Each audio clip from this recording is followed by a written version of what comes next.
ஓம் ஸ்ரீ வாராகி சரணம்.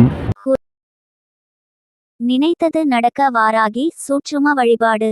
வாராகி அம்மனை வழிபாடு செய்யக்கூடிய பக்தர்கள் இன்றைய காலத்தில் அதிக அளவில் இருக்கிறார்கள்.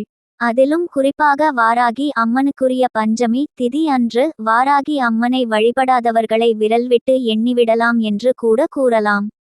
அந்த அளவிற்கு இந்த காலகட்டத்தில் வாராகி அம்மனின் வழிபாடு என்பது மிகவும் பிரசித்தி பெற்றதாக திகழ்கிறது.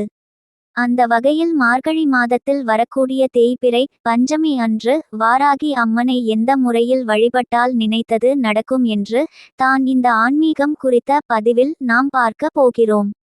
மார்கழி மாதம் என்பது பெருமாளுக்கு உரிய மாதம் என்று நம் அனைவருக்கும் தெரியும். பெருமாளின் அவதாரங்களில் ஒன்றாக திகழ்வதுதான் வராக மூர்த்தி அவதாரம். அதேபோல்தான் அம்பிகையின் அவதாரங்களில் வாராகி அவதாரமும் ஒன்றாக திகழ்கிறது. அண்ணனும் தங்கையும் ஒரே மாதிரி அவதாரம் எடுத்திருக்கிறார்கள் என்பதால் வாராகி அம்மனை மார்கழி மாதத்தில் வழிபாடு செய்யும்பொழுது பெருமாளின் அருளும் வாராகி அம்மனின் அருளும் பரிபூரணமாகவே கிடைக்கும் என்று கூட கூறலாம். இந்த வழிபாட்டை மார்கழி மாதத்தில் வரக்கூடிய தேய்பிறை பஞ்சமி திதியில் ராகு காலம் யமகண்டம் தவிர்த்து மீதம் இருக்கக்கூடிய எந்த நேரத்தில் வேண்டுமானாலும் செய்யலாம். இதற்கு நம்முடைய வீட்டில் வாராகி அம்மனின் படம் அல்லது சிலை இருக்க வேண்டும். ஒரு வேளை வீட்டில் வாராகி அம்மனின் படமோ சிலையோ இல்லை என்பவர்கள் அருகில் எந்த ஆலயத்தில் வாராகி அம்மன் இருக்கிறார்களோ அந்த ஆலயத்திற்கு சென்று இந்த வழிபாட்டை மேற்கொள்ள வேண்டும். இதற்கு நமக்கு தேவைப்படுவது முனை உடையாத விரலி மஞ்சள் தான். 27 என்ற எண்ணிக்கையில் விரலி மஞ்சள் எடுத்து மஞ்சள் நிற நூலால் மாலையாக கட்டி கொள்ளுங்கள். வீட்டில் இருக்கக்கூடிய சிலை படமாக இருக்கும் பட்சத்தில் அதற்கேற்றாற் போல் கட்டிக்கொள்ள வேண்டும். கோவிலில் இருக்கக்கூடிய வாராகி அம்மனுக்கு தருவதாக இருக்கும் பட்சத்தில் அதற்கேற்றாற் போல் சற்று இடைவெளி விட்டு விரலி மஞ்சளை கட்டிக்கொள்ளுங்கள். எண்ணிக்கை 27 இருக்க வேண்டும்.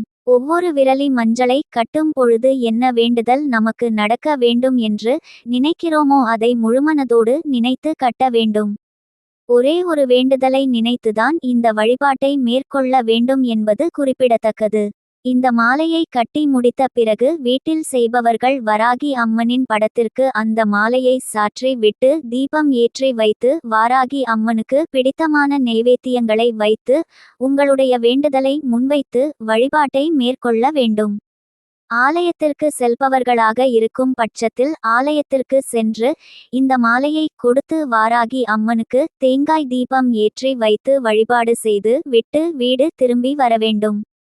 வீட்டில் விரலி மஞ்சள் மாலையை சாற்றுபவர்களாக இருக்கும் பட்சத்தில் மறுநாள் இந்த விரலி மஞ்சளை எடுத்து பணம் வைக்கும் இடத்தில் பத்திரமாக வைத்து கொள்ளலாம். இந்த முறையில் மார்கழி மாதத்தில் வரக்கூடிய தேய்பிறை பஞ்சமி திதி அன்று வாராகி அம்மனுக்கு மாலை சாட்சி வழிபாடு செய்தோம் என்றால் கண்டிப்பான முறையில் நம்முடைய வேண்டுதல் நிறைவேறும், நினைத்தது நடக்கும், கேட்டது கிடைக்கும் என்ற தகவலை கூறி இந்த பதிவினை நிறைவு செய்து கொள்கிறோம். பயனுள்ள ஆன்மீக தகவல்களை கேட்க நமது சேனலை சப்ஸ்கிரைப் செய்து கொள்ளுங்கள்.